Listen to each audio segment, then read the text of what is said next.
दिल्लीतील जुन्या राजेंद्र नगर येथील कोचिंग सेंटरच्या बेसमेंटमध्ये पाणी साचल्यामुळे 3 विद्यार्थ्यांचा मृत्यू झाला आहे।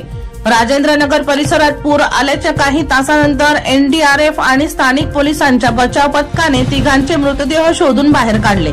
या 3 मृतांमध्ये 2 मुली आणि एका तरुणाचा समावेश आहे। तिघेही यूपीएससी परीक्षेची तयारी करीत होते। उत्तर प्रदेश, तेलंगणा आणि केरळमधील हे विद्यार्थी होते।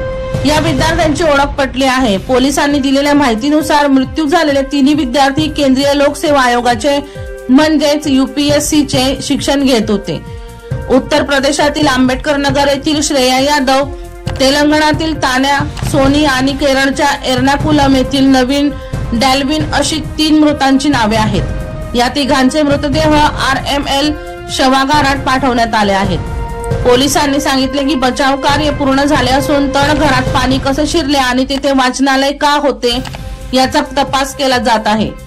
या प्रकरणी दिल्ली पोलिसांनी गुन्हा दाखल करत कोचिंग सेंटरचा मालक आणि समन्वयक यांना ताब्यात घेतले आहे।